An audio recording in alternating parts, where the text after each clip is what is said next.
এখানে আমি ছোলার ডালটা পেস্ট করে নিয়েছি, অল্প লঙ্কা দিয়ে দিয়েছি ডালের সাথে। এখন লবণ হলুদটা দিয়ে ডালটা মেখে নেব।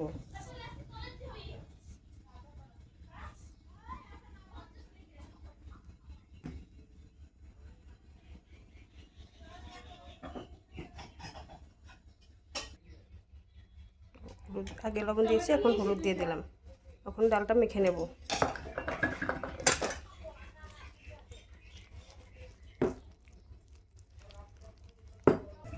এখানে আমার মেয়ে পাঁপড় ভাজছে, পাঁপড় ভাজতে নিয়ে এটা লাল করে ফেলেছে। এটা এখনো এটাও লাল হয়ে গেছে। এখানে পাঁপড় ভাজা হয়ে গেছে। এখন ওই বড়াগুলো ভেজে নেব। ছোলার ডালের বড়াগুলো ভরে তেলটার উপরে আমি দিয়ে দেবো, বড়াগুলো দিয়ে দেবো।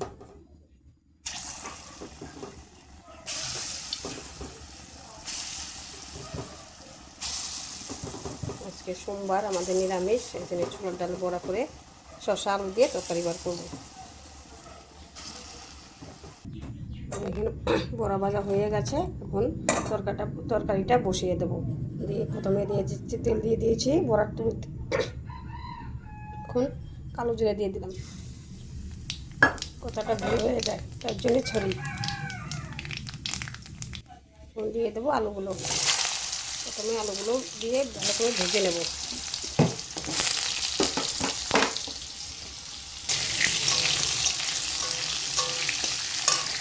লবণ হলুদ দিয়ে দেবো।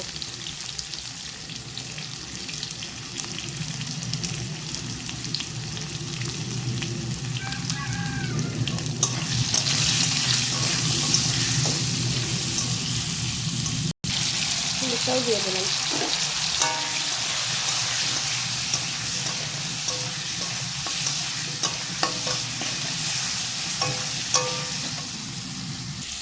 এটা সিদ্ধ হওয়ার জন্য ঢেকে দিলাম।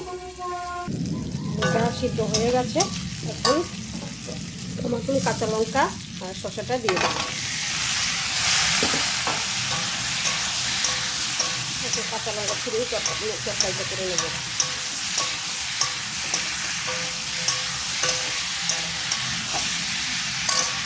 সবজিটা সিদ্ধ হয়ে গেলে ঢেকে দিলাম। সবজি কষানো হয়ে গেছে, সবজি থেকে তেল দিয়ে দিয়েছে। এখন জল দিয়ে দেবো। ডাল পেস্ট করে রেখেছিলাম, ওই বাটিতে জলটা দিয়ে দিলাম।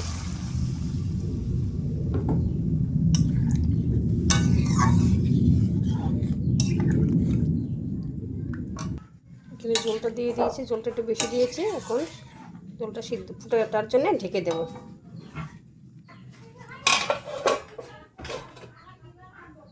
জলটা ফুটে উঠেছে, এখন ভেজে রাখা বড়াগুলো দিয়ে দেবো।